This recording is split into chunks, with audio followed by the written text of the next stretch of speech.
সুপ্রিয় শিক্ষার্থী, আসসালামু আলাইকুম। আরিফস একাডেমির পক্ষ থেকে তোমাদেরকে জানাই শুভেচ্ছা। আশা করি তোমরা ভালো আছো এবং সুস্থ আছো। তো আজকে আমি তোমাদের গণিত বইয়ের পৃষ্ঠা নম্বর 118 এর যতগুলো অঙ্ক আছে সবগুলোই সমাধান করে দিব, ঠিক আছে? তাহলে চলো শুরু করা যাক। তো প্রথমে 2 নাম্বারটা যোগ ও বিয়োগ করি, ঠিক আছে? দুইটা অঙ্ক আছে 2 নম্বরে। তো যোগ করা অলরেডি আমরা গত পর্বে শিখেছি, তাই না? তো আজকে আমরা এগুলো সমাধান করি, তাই না? তাহলে দেখো যোগ করতে হবে। তো 8 আর 4, তাই না? প্রথমে আছে 8 আর 4, তাহলে 8 আর 4 যোগ করলে কত হয়? 12। 12-র 2 বসবে, ঠিক আছে? 12-র 2 বসবে, আমাদের হাতে থাকবে 1, হাতে থাকবে 1, ঠিক আছে? এরপর দেখো 2 আর একে 3 আর হাতে রেখে 4, 2 আর একে 3 আর হাতে রেখে 4, তাহলে এখানে আমাদের 4 বসে যাবে। তাহলে দেখো উপরে একটা সংখ্যার পর দশমিক, তাহলে এদিকেও একটা সংখ্যার পর এখানে দশমিকটা দিয়ে দেবো, তাহলে 4.2, ঠিক আছে? এরপর দেখো 2 নাম্বার 2.3 বিয়োগ 0.7, তাই না? তাহলে দেখো এখানে আমাদের 3 আছে, এখানে নিচে 7, 3 থেকে 7 বাদ যাবে? যাবে না।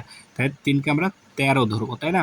13 ধরলে 13 থেকে 7 বাদ দেবো, তাই না? তাহলে হবে আমাদের 6, 13 থেকে 7 বাদ দিলে 6, হাতে থাকে 1, দিলাম 0কে, 0 হয়ে গেল 1, তাহলে 2 থেকে 1 বাদ দিলে 1 হবে, ঠিক আছে? এখানে দেখো একটার পর দশমিক, তাহলে এখানে আমাদের একটার পর দশমিক দিতে হবে, অর্থাৎ 1.6 হবে উত্তর, ঠিক আছে?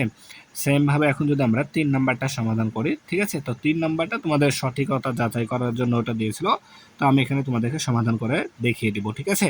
তো দেখো এটা আমরা রাফ সহকারে করব। তো এখানে আছে আমাদের 1 নম্বর 1.4 যোগ 2.6, তো এটাকে আমরা কিভাবে তুলতে পারি? 1.4, এরপরে যোগ আছে আমাদের 2.6, ঠিক আছে? তাহলে যদি যোগ করি 6 4 10, 10-এ 0 বসবে, হাতে থাকবে 1, 2 আর একে 3 আর হাতে রেখে 4 হবে, ঠিক আছে? একটার পর দশমিক, তাই এখানে আমরা একটার পর দশমিক দিয়ে দিলাম, 0-র পর, তাহলে 4.0, এই 4.0কে আমরা আবার শুধুমাত্র 4ও লিখতে পারি, ঠিক আছে? তাহলে এখানে আমাদের উত্তর হলো 4.0 বা 4, যে কোনো একটা লিখলেই হলো। এরপর 2 নম্বর দেখো লেখা আছে 8 যোগ 4.5, তাহলে এটাকে আমরা আবার কিভাবে তুলবো, ঠিক আছে? তাহলে দেখো আমরা 8কে কিন্তু 8.0 লিখতে পারি, ঠিক আছে? কারণ কি, আমি গত পর্বে বলেছিলাম যে দশমিকের পরে শূন্যের কোনো দাম নাই, তাই আমরা লিখতে পারি 8.0, ঠিক আছে? এরপর আমাদের 4.5, তাই না? কি করতে হবে? যোগ করতে হবে, তাহলে যোগ করো, 5 আর 0 যোগ করলে 5, 8 আর 4-এ 12, তাই না? 8 আর 4-এ 12, 12ই বসে যাবে, তাই না? তাহলে এখানে দেখো এদিকে একটা সংখ্যার পর দশমিক, একটা সংখ্যার পর দশমিক, তাহলে একটা সংখ্যার পর দশমিক বসাই দিব, তাহলে 12.5, ঠিক আছে? তাহলে এটার উত্তর হবে আমাদের 12.5, 12.5।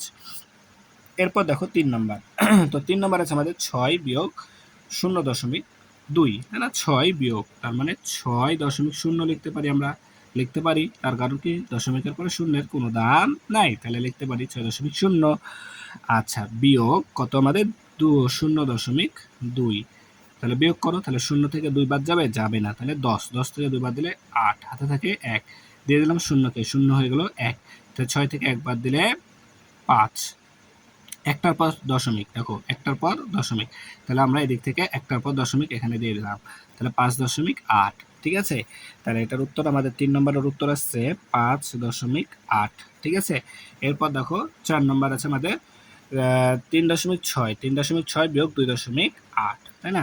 তাহলে আমরা এখানে লিখি, দেখো 3.6 বিয়োগ 2.8, 2.8, তাহলে দেখো 6 থেকে 8 বাদ দিতে হবে, যাবে? যাবে না, তাহলে 16 থেকে 8 বাদ দিলে 8 হবে, হাতে থাকবে 1, দিলাম 3কে, সরি 2কে, 2 হয়ে গেল 3, তাহলে 3 থেকে 3 বাদ দিলে 0, একটার পর দশমিক, তাহলে এখান থেকে একটার পর দশমিক দিয়ে দিলাম, ঠিক আছে? তাহলে 0.8, উত্তর আসছে আমাদের 0.8, ঠিক আছে? তাহলে দেখো একেবারে একটা সহজ অধ্যায় কিন্তু, ঠিক আছে? জাস্ট শুধুমাত্র যোগ এবং বিয়োগ আছে, ঠিক আছে না? তাহলে আশা করি অঙ্কগুলো তোমাকে বোঝাতে পেরেছি, ঠিক আছে?